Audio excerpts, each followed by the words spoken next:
ओम श्री परमात्मने नमः। जय श्री राम। मित्रों, साथियों, मेरे सभी सनातन प्रेमियों, भगवान श्री रामचंद्र जी के बारे में रामायण में बहुत अच्छा व्याख्यान ऋषियों के द्वारा प्रस्तुत किया गया है। यहाँ पर हमें भगवान के चरित्रों का वर्णन देखने को, सुनने को मिलता है, जिससे हमारा मन गदगद होता है और हम भगवान के चरित्रों के माध्यम से जो वेद के गूढ़ रहस्य हैं, उन गूढ़ रहस्यों को समझने में हमारी बुद्धि सरलता को प्राप्त होती है। श्री रामचंद्र जी रामायण के मुख्य पात्र हैं। रामायण में भगवान के लिए तुलसीदास जी ने जो वर्णन किया है वो अनिर्वचनीय है। हम उसका कितना भी बखान करें, लेकिन वह बखान हमारा अपूर्ण ही रहता है, कभी पूर्ण हो ही नहीं पाता। इसीलिए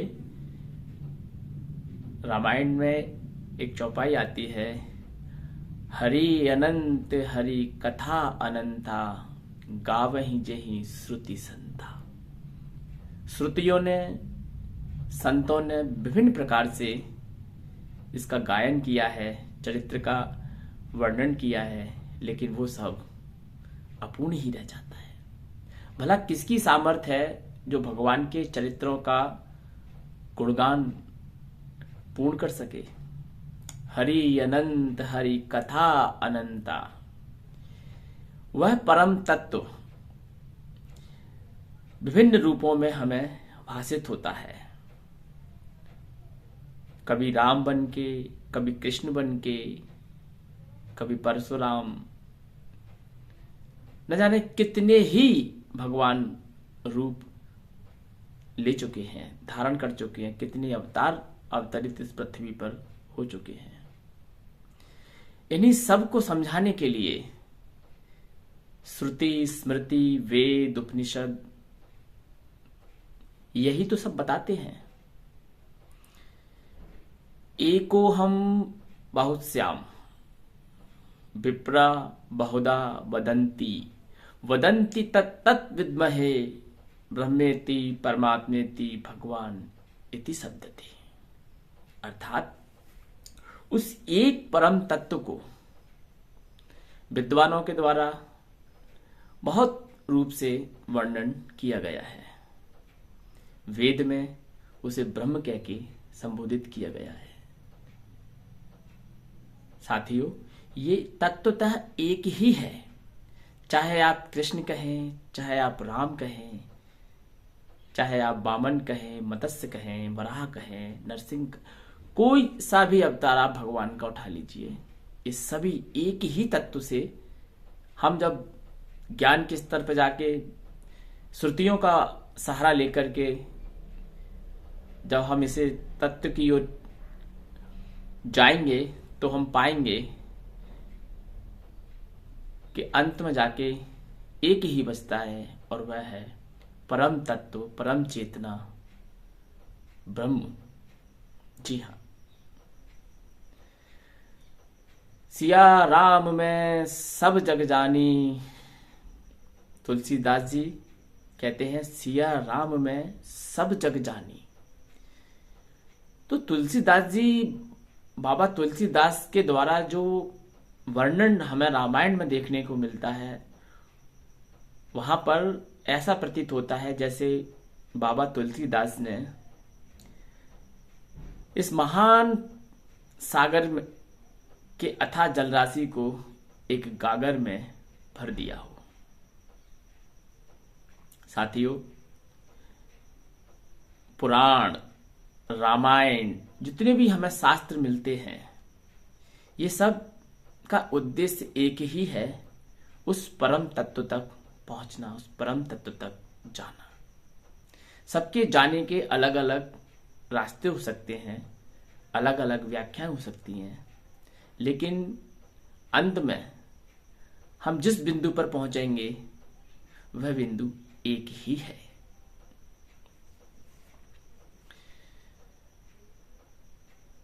दर्शन जो शास्त्र है, हर एक दर्शन का अपना विषय है और उस विषय को दर्शन में अपने अपने तरीके से परिभाषित किया जाता है।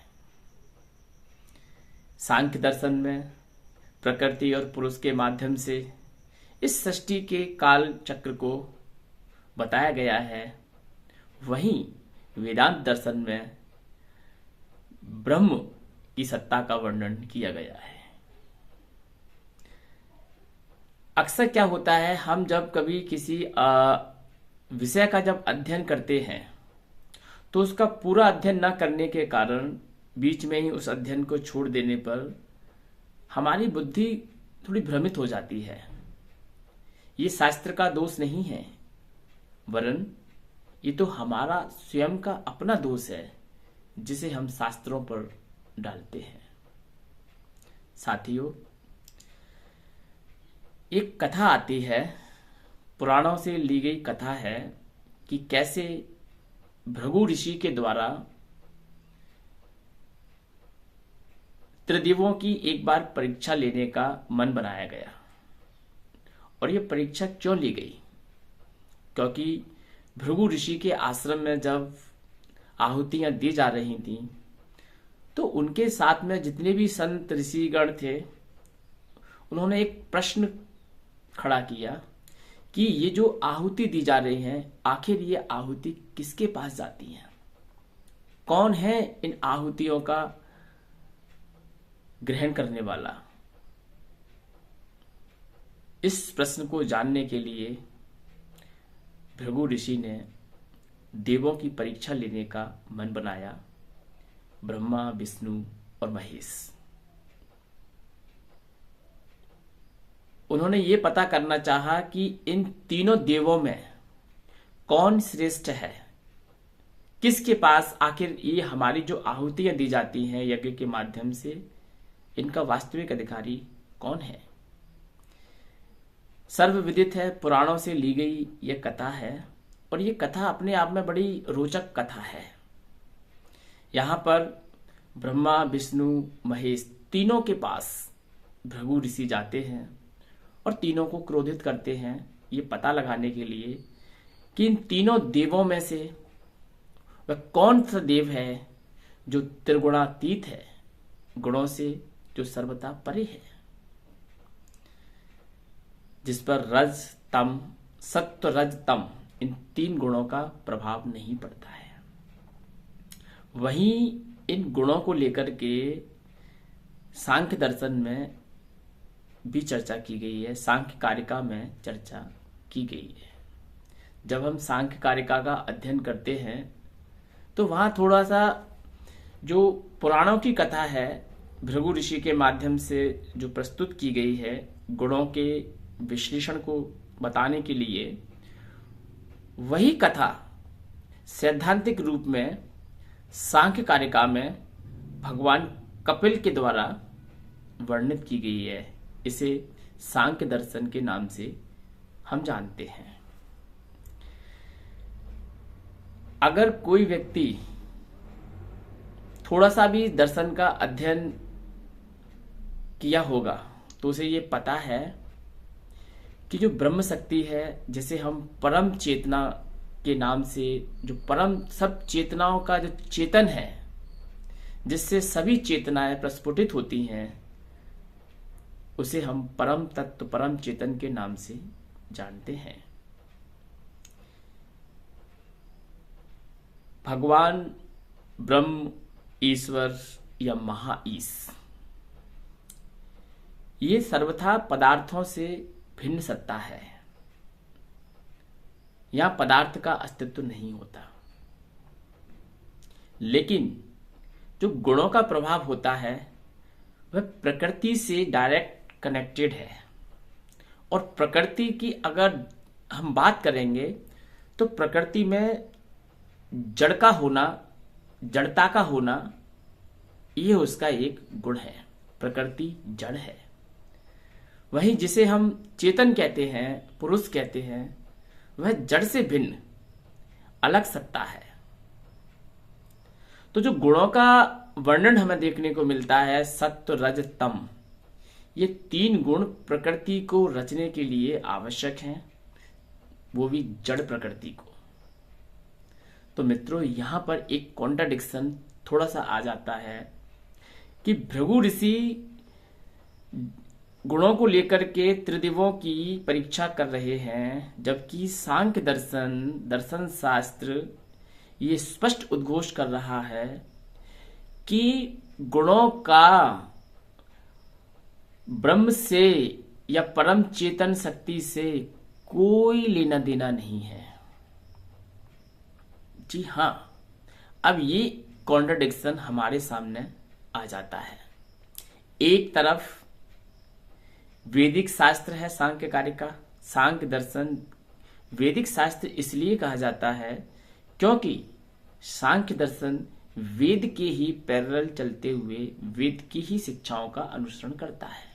वह वेद का विरोधी नहीं है, किसी भी प्रकार से वेद का विरोधी नहीं है, लेकिन लोग उसे वेद का विरोधी मानते हैं और उसे एक नास्तिक दर्शन की श्रेणी में रखते हैं, जो कि गलत है, पूर्णतः गलत है। सांख्य दर्शन एक वैदिक दर्शन है, वैदिक फिलॉसफी है, वेद के पैरेलल बात करता है, क्योंकि वह ईश्वर को मानता है। सांख्य दर्शन ईश्वर को मानता है। जब हम सांख्य दर्शन का डिटेल में डीपली अध्ययन करेंगे तब पाएंगे कि वह जिस पुरुष की बात कर रहा है, स्टार्टिंग में सांख्य दर्शन 2 तत्वों पर बात करेगा, एक तरफ जड़ प्रकृति, दूसरी तरफ प्रकाश रूप में पुरुष। तो जो पुरुष है वह चेतन है और उस पुरुष के भी ऊपर जो है वह है परम चेतन, परम सत्ता, जिसे सांख्य दर्शन स्वीकार करता है। इसे ही हम ईश्वर कहते हैं। सांख्य दर्शन में गुणों को लेकर के बहुत अच्छी व्याख्याएं की गई हैं। 3 प्रकार के गुण हमें देखने को मिलेंगे, सत्व, रज और तम। जब प्रकृति में ये तीनों गुण अपनी साम्य अवस्था में होते हैं, किसी प्रकार की कोई भी हलचल यहां हमें देखने को नहीं मिलती, तब कहा जाता है कि प्रकृति प्रलय काल में है। क्योंकि प्रलय काल में ही तीनों गुण सत्व, रज, तम ये अपनी साम्य अवस्था में रहते हैं। इनमें किसी प्रकार का कोई विकार नहीं होता। विकार का मतलब होता है कि विकार मतलब आगे अन्य चीजों को उत्पन्न करने की जिसमें क्षमता ना हो, वह है विकार। और प्रकृति जिसमें उत्पन्न करने की क्षमता हो, उसको बोलते हैं प्रकृति। या प्रकृति और विकार 2 चीजें आती हैं।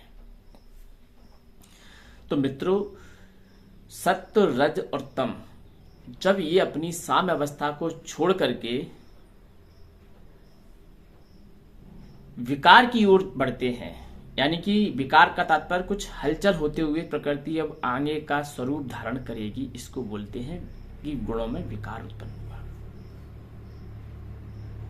यहीं से सृष्टि का प्रारंभ होता है। और सृष्टि का प्रारंभ जानने के लिए हमें अगर सबसे अच्छा प्लेटफॉर्म मिलता है तो वह है दर्शन शास्त्र, जिसमें हमें पहला दर्शन मिलेगा सांख्य दर्शन। सांख्य दर्शन में बताया गया है कि कैसे ये प्रकृति सृष्टि का रूप धारण करती है, और ये जो अभी हमें दिख नहीं रहा था प्रलय काल में, अब वो कैसे दृष्टिगोचर होने लगेगा, कैसे सभी चीजें अस्तित्व में आ जाएंगी, एक अणु से लेकर के अनंत ब्रह्मांड तक अस्तित्व में आएंगे।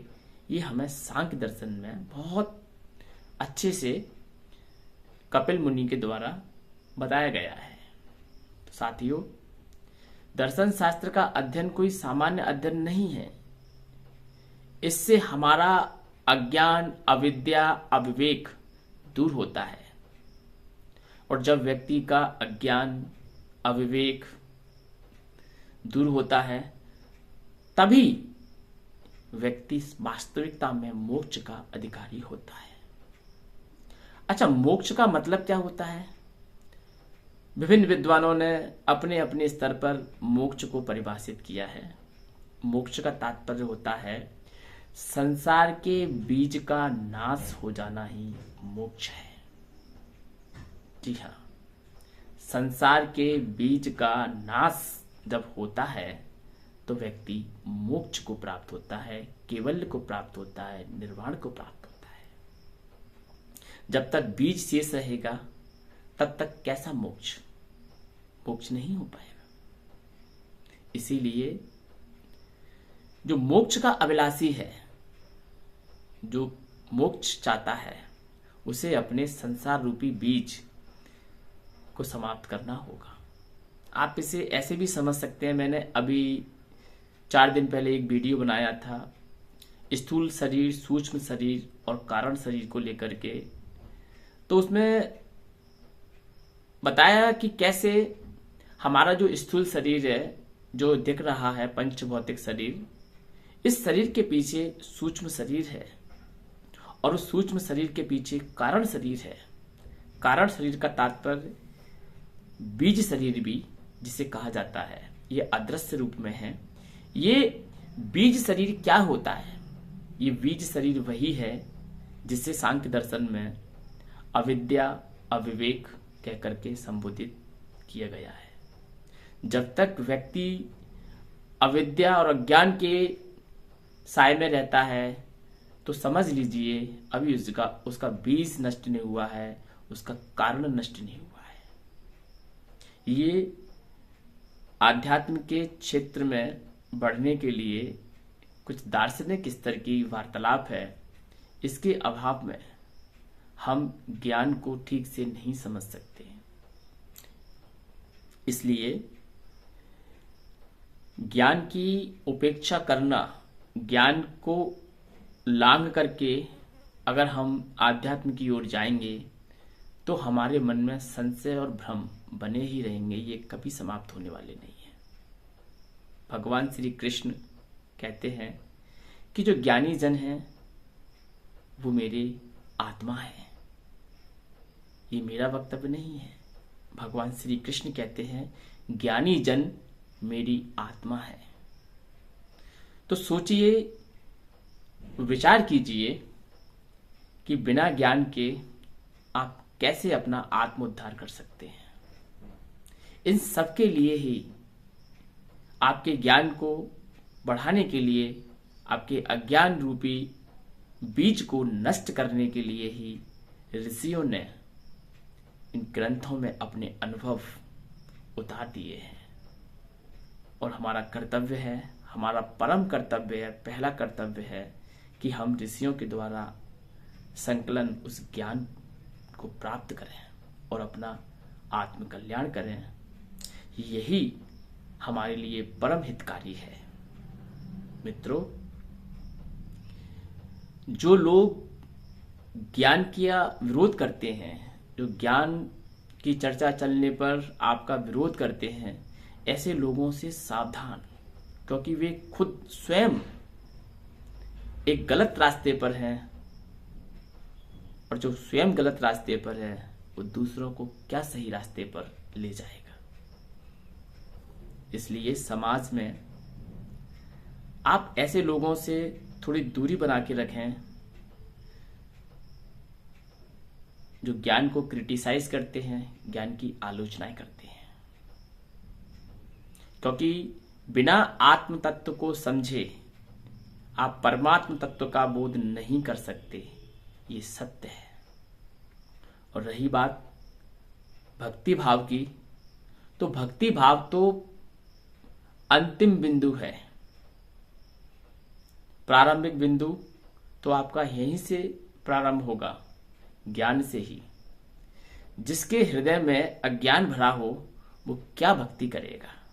वो भक्ति नहीं कर सकता, वो सिर्फ आडंबर करेगा, सिर्फ आडंबर करेगा, सिर्फ पाखंड करेगा, वो मिथ्याचारी होगा, वो भक्ति का दंभ भरेगा, लेकिन वास्तविक में वह भक्त नहीं होगा।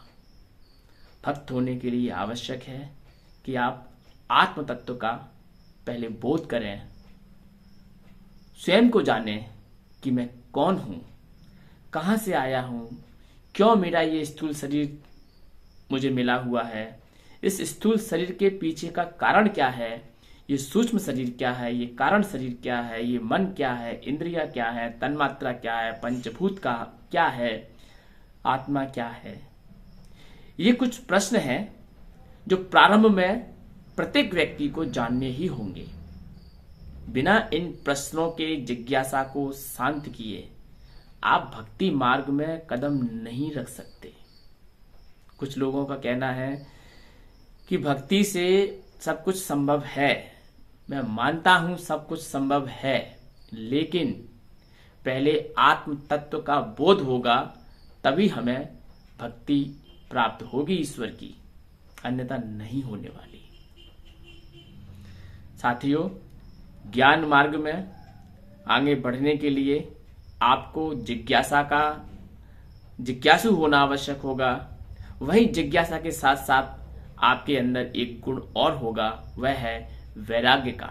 इस संसार से जब तक आपको वैराग्य नहीं होगा, तब तक आप ज्ञान को भी ठीक से नहीं आत्मसात कर पाएंगे। ये कुछ शर्तें हैं, यानी कि ज्ञान मार्ग पर चलने के लिए आपको संसार के मार्ग से विरक्त होना ही होगा। बिना संसार के मार्ग से विरक्त हुए आप ज्ञान मार्ग में भी वृद्धि नहीं कर पाएंगे, कुछ विशेष नहीं कर पाएंगे। साथियों, हम प्रयास करेंगे, अपना एक छोटा सा प्रयास कि पहले स्वयं अध्ययन करेंगे, पुरुषार्थ करेंगे, मेहनत करेंगे, और जब पुरुषार्थ और मेहनत जो हम करेंगे उसे अन्य लोगों तक भी पहुंचाएंगे, अन्य लोगों को भी लाभान्वित करेंगे। ऐसी हमारी भगवान से प्रार्थना है कि हे ईश्वर, हमें इतना बल प्रदान करना, अपना आशीर्वाद प्रदान करना कि हम वेदों के प्रति, श्रुतियों के प्रति, शास्त्रों के प्रति, ग्रंथों के प्रति हमारे मन में अनुराग हो, हमारे मन में इन शास्त्रों के प्रति लगाव हो। तभी तो हम वास्तविकता का बोध कर पाएंगे और उसी बोध के माध्यम से अपने सनातन प्रेमियों का कल्याण कर पाएंगे। यही हमारा उद्देश्य है। ओम श्री परमात्मने नमः।